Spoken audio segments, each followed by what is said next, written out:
Salam saudara kasih Tuhan, kita berjumpa kembali di dalam renungan Sabat, Sabda Bapa Surgawi. Hari ini kita akan merenungkan kebenaran firman Tuhan dari kitab Hakim-Hakim, pasalnya ke-6, ayatnya ke-16, dan ini merupakan tema untuk hari ini. Demikian firman Tuhan, berfirmanlah Tuhan kepadanya, tetapi akulah yang menyertai engkau, sebab itu engkau akan memukul kala orang Midian itu sampai habis. Saudara kasih Tuhan, ini merupakan firman Tuhan yang disampaikan kepada Gideon, di mana Tuhan berkata kepada Gideon, akulah yang menyertai engkau. Tuhan yang menyertai Gideon. Kalau kita tarik ke dalam kehidupan kita sekarang, kita bisa meyakini bahwa Tuhanlah yang menyertai kita. Tuhanlah yang menyertai saudara dan saya.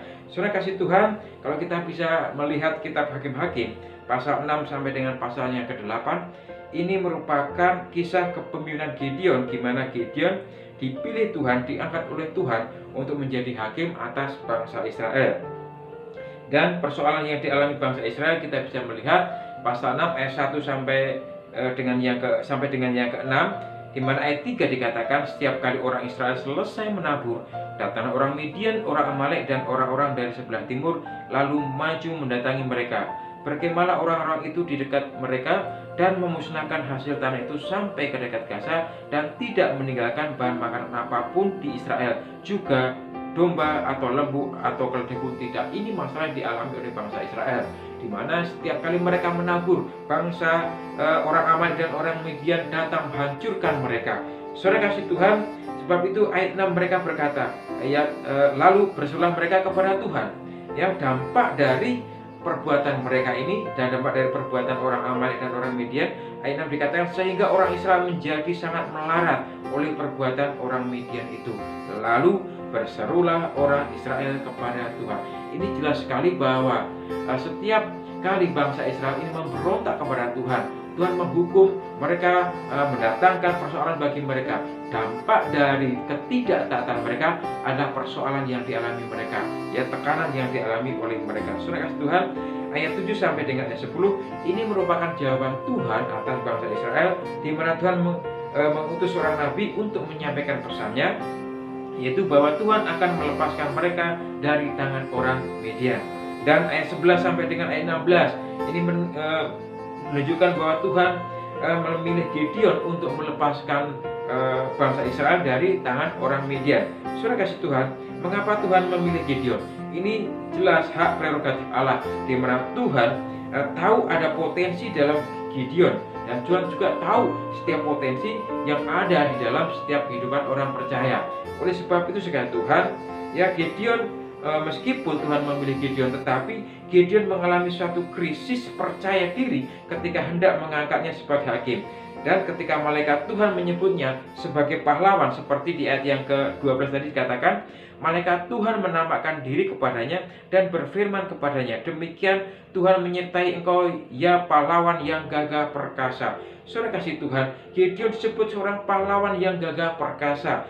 Namun cara pandang Allah ini, ya, cara Allah memandang Gideon berbeda dengan cara Gideon memandang dirinya, di mana Allah mengukur kemampuan Gideon bukan dari usianya yang masih muda, tetapi Tuhan mengukur kemampuan Gideon dari ketaatan dia, dari kepotensi yang ada di dalam kehidupannya. Saudara kasih Tuhan, yang menjadi pertanyaan bagi kita adalah bagaimana kita yakin, bagaimana kita percaya bahwa sesungguhnya Tuhan menyertai. Seperti ayat 16 tadi dikatakan, tetapi akulah yang menyertai engkau.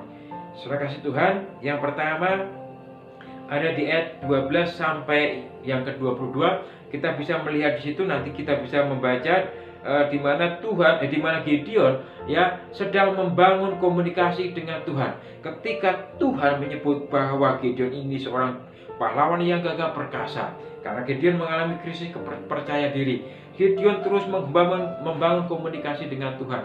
Gideon bertanya kepada Tuhan. Gideon bertanya beberapa kali kepada Tuhan. Tujuannya itu apa? Untuk meminta petunjuk kepada Tuhan. Ya, saudara kasih Tuhan. Dan ketika Gideon ini tahu akan jawaban Tuhan, ya, ketika persoalan dan tekan hidup melanda mereka ini, Gideon terus membangun komunikasi dengan Tuhan. Kemudian makanya di ayat yang ke-15 dikatakan, tetapi jawabnya kepadanya, Tuanku, dengan apakah aku menyelamatkan orang Israel? Ketahuilah, kaumku adalah yang kecil di antara suku Manase dan akulah yang paling muda di antara keluargaku. Ini yang dialami Gideon, mengalami satu krisis kepemimpinan. Saudara kasih Tuhan, yang diperlukan adalah sesungguhnya membangun komunikasi dengan Tuhan. Sampai ayat 22, berapa kali Gideon bertanya kepada Tuhan.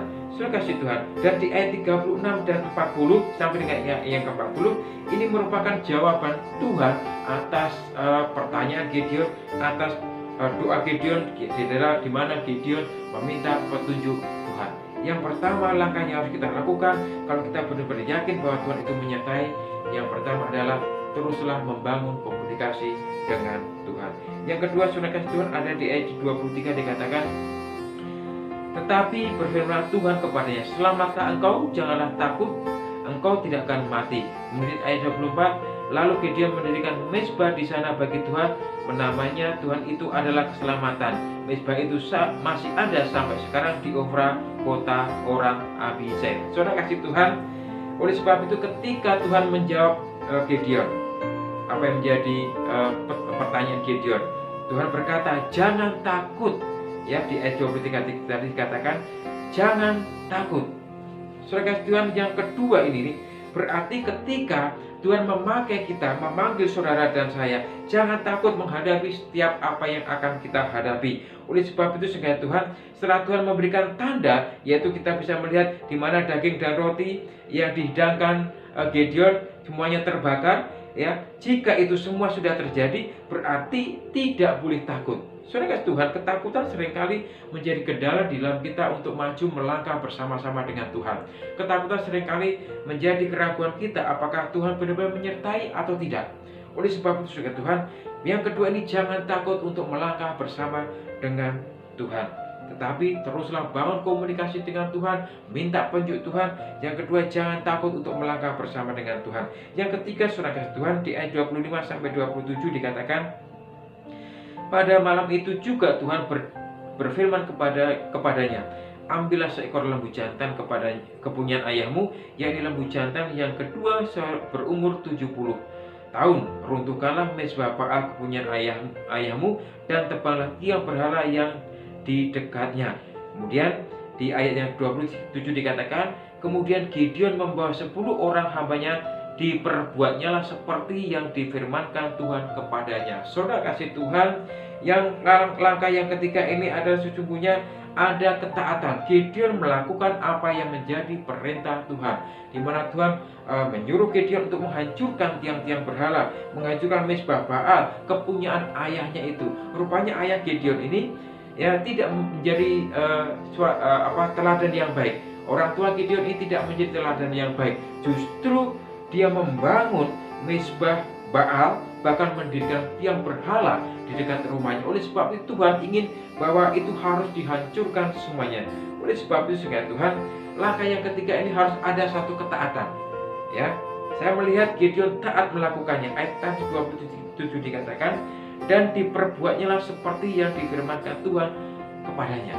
Saudara kasih Tuhan, ini jelas berarti bahwa setiap pribadi, orang percaya harus hidup di dalam ketaatan ketika kita meyakini bahwa sesungguhnya Tuhan itu menyertai kita. Saudara kasih Tuhan, atas ketaatan itulah Gideon melakukan apa yang menjadi perintah Tuhan. Saudara kasih Tuhan, menanamkan ketaatan itu harus dimulai dari diri kita sendiri, harus dimulai dari keluarga. Tadi dikatakan bahwa sesungguhnya orang tua Gideon ini mendirikan mezbah, mendirikan tiang berhala dekat rumahnya. Ini jelas peranan orang tua, peranan kepala keluarga itu harus terlihat nyata di dalam kehidupan sehari-hari, sehingga memberikan teladan yang baik. Saudara kasih Tuhan, apa yang menjadi perenungan kita pada saat ini, apa yang telah kita baca saat ini, kiranya menjadikan kita terus, memotivasi kita terus untuk hidup taat di hadapan Tuhan. Ya, teruslah membangun komunikasi kita dengan Tuhan. Yang kedua, terus juga jangan takut untuk melangkah bersama dengan Tuhan. Dan yang ketiga, lakukan apa yang jadi perintah Tuhan. Saudara, kesimpulan hari ini, percayalah bahwa sesungguhnya Tuhan menyertai saudara dan saya. Tuhan menyertai kita semua. Tadi dikatakan, bangunlah terus komunikasi dengan Tuhan, dan hiduplah takut kepada Tuhan, dan hidup taat di hadapan Tuhan. Tundukkan hati kita di hadapan Tuhan. Kami bersyukur Tuhan buat kasih setiamu. Kebenaran firman-Mu hari ini kami boleh belajar dari hamba-Mu Gideon, untuk kami boleh belajar menjadi pribadi-pribadi yang taat. Kami percaya Tuhan Engkau menyertai kami setiap menjadi aktivitas kami.